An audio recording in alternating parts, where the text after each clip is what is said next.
I'm back. Episode 17 on the Citi Golf build. This is probably height of excitement for me. Like I have hands in my pants. I have so much to do, but because it's small things, it's nothing labor intensive. It's just small things that we need to move on. So today in this episode, we're going to, number one, I've mounted the shifter. I'll show you shortly. Number two, we're going to try to assemble the suspension completely. Number three, we're going to mount the clutch bracket. So those are the three things that we're going to do today. We're going to try to add a little bit more, but bear in mind, those three things are quite strenuous. It's not an easy thing. The suspension needs to be put back together. I'm going to fight. I have mounted the shifter. I have fought. I need to put the steering rack back. So let me break it down. I'll break it down. Engine bay is painted. Semi-assembled. I'll show you. Semi-assembled. Brake boosters in, lines are all ready. Next step in the engine bay would be steering rack. Before I put the steering rack in, lay the steering rack there mounted. I'm not gonna bolt the steering column to the steering rack because I need to mount the clutch bracket and drive-by-wire pedal bracket.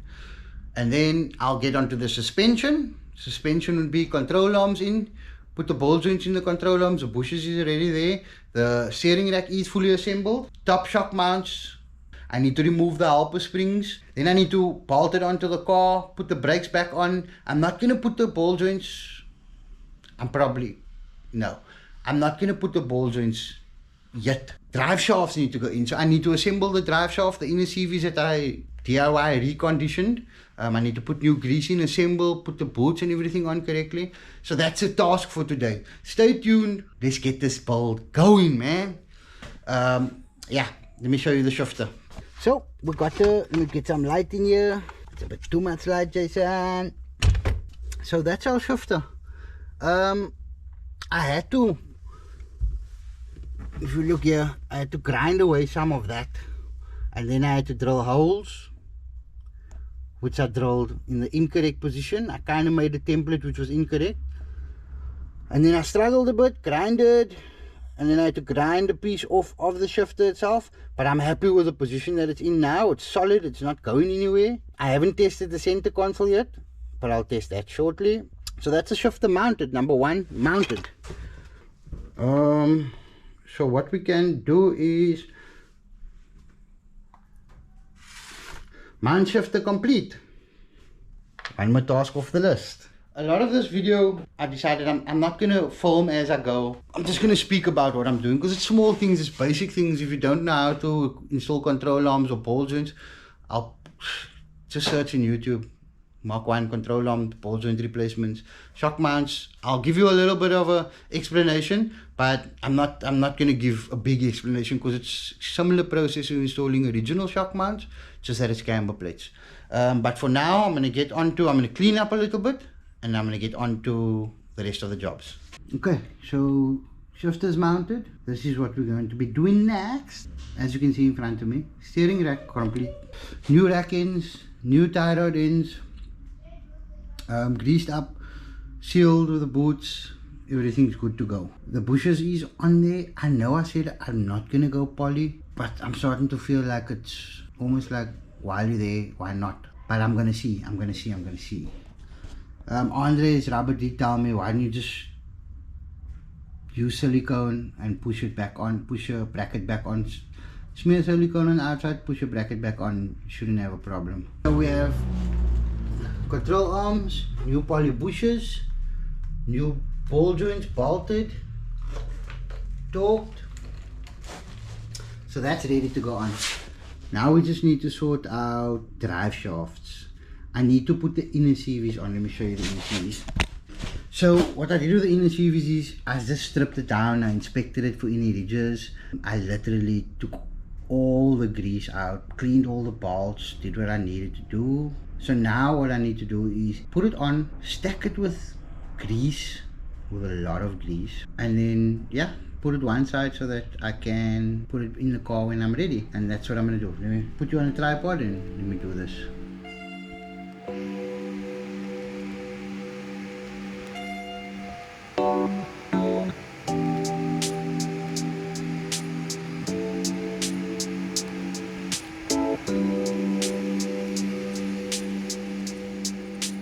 The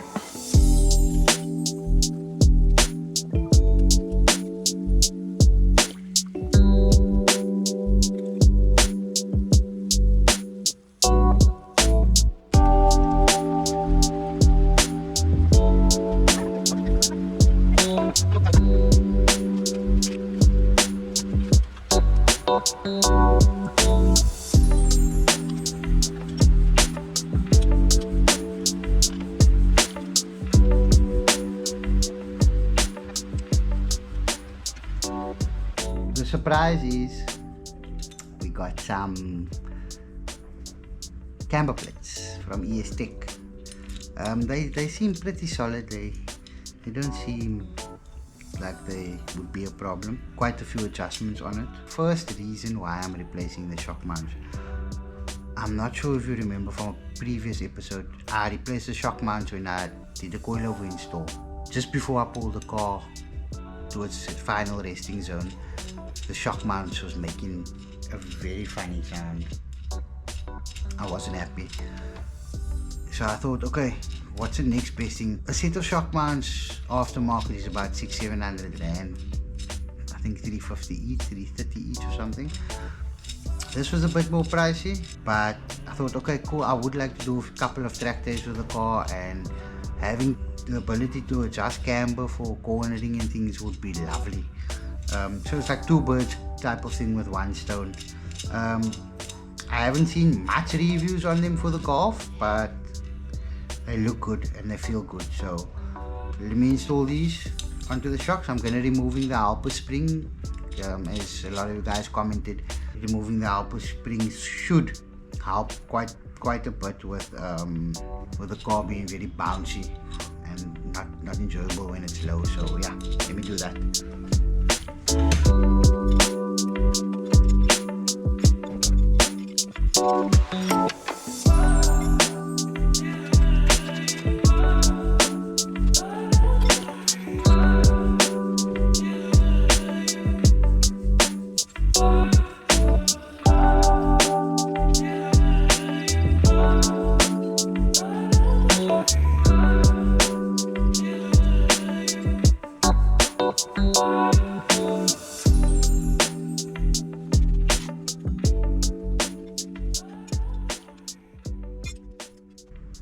Okay, I'm not sure if you can see,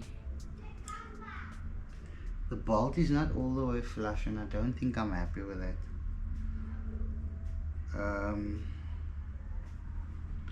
It's as tight as it can be.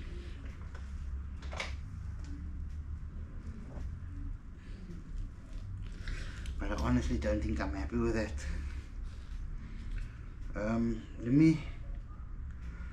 I'm gonna leave it.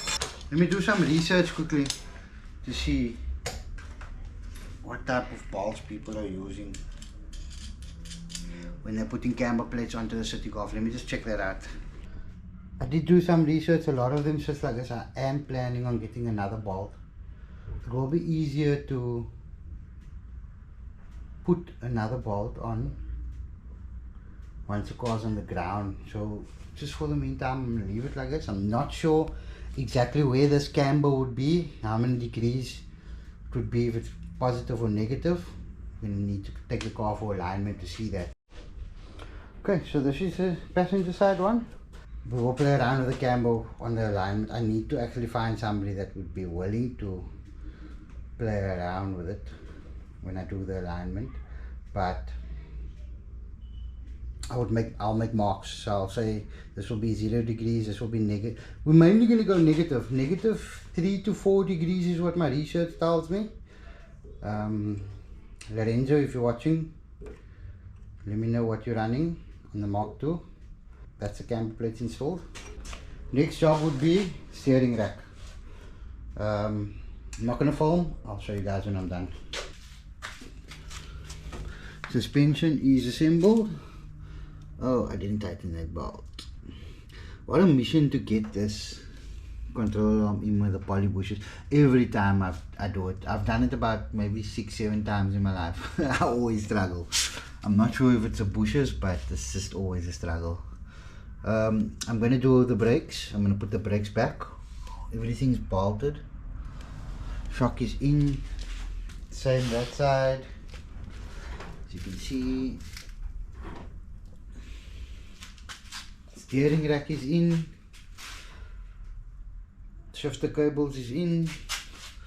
Fuel lines is all running correctly. This will be inlet, this will be return. Brake boosters there. I think I'm ready to, kind of almost ready to put the motor in.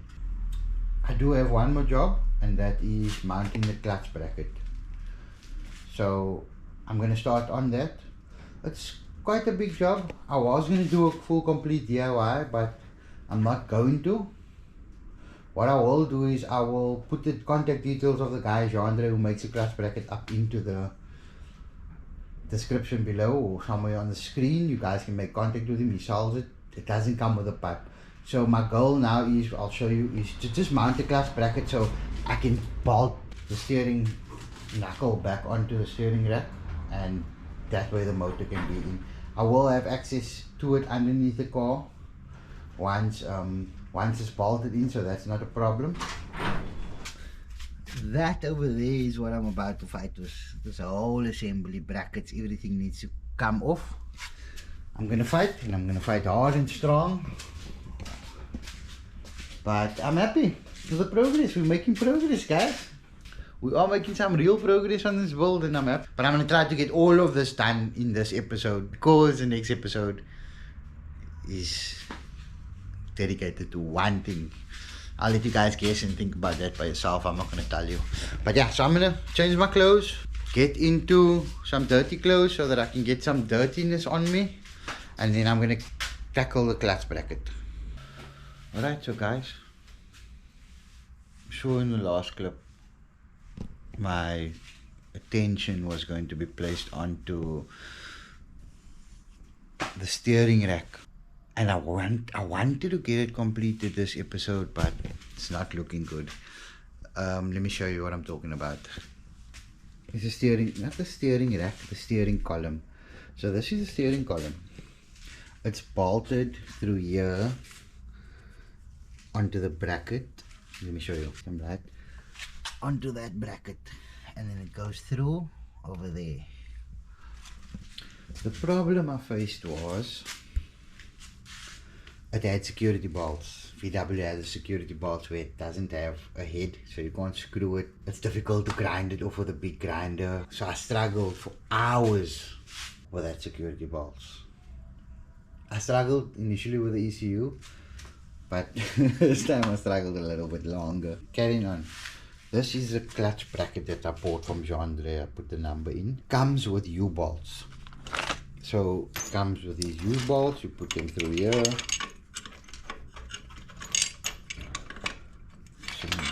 Something like that. Check it out. On that side. And you bolt it up, and it holds the bracket in place. It's loose now. I'm just using it for positioning purposes. But then you have this pin. So this pin is what's going to allow you to move. Let me show you.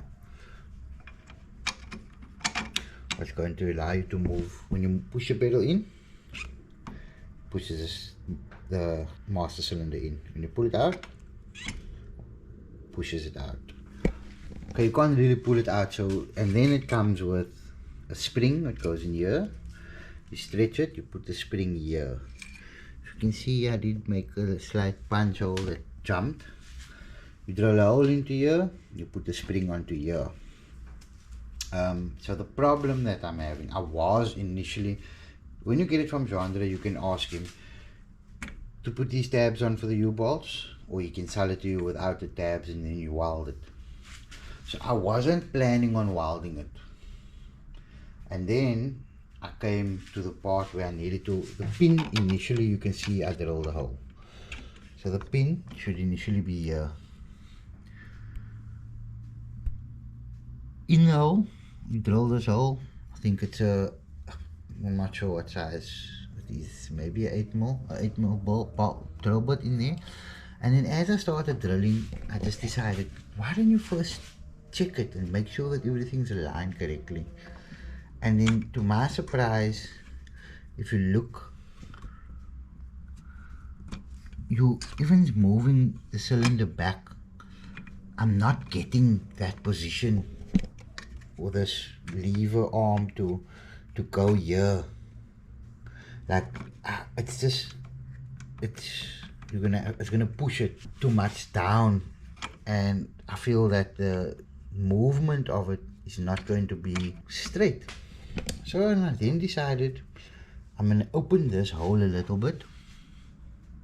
You can see I grinded it so that my pin could fit in there like this. But obviously, with it being like that, it's gonna slip out. So midway doing that and making sure everything lines up correctly. Get my pin. Making sure midway doing that and getting everything lining up correctly, I decided this is gonna be the best way. It just has a circlip that goes in here like this. Gideon pin, whatever they call this. I'm not sure. Let me know in the comment what's the correct terminology for it.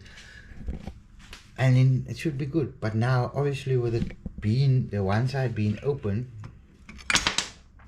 that's what happens.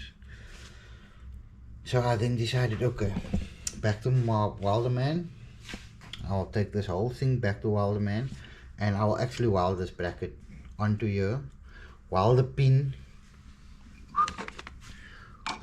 from underneath onto this, and I'm never ever gonna remove it.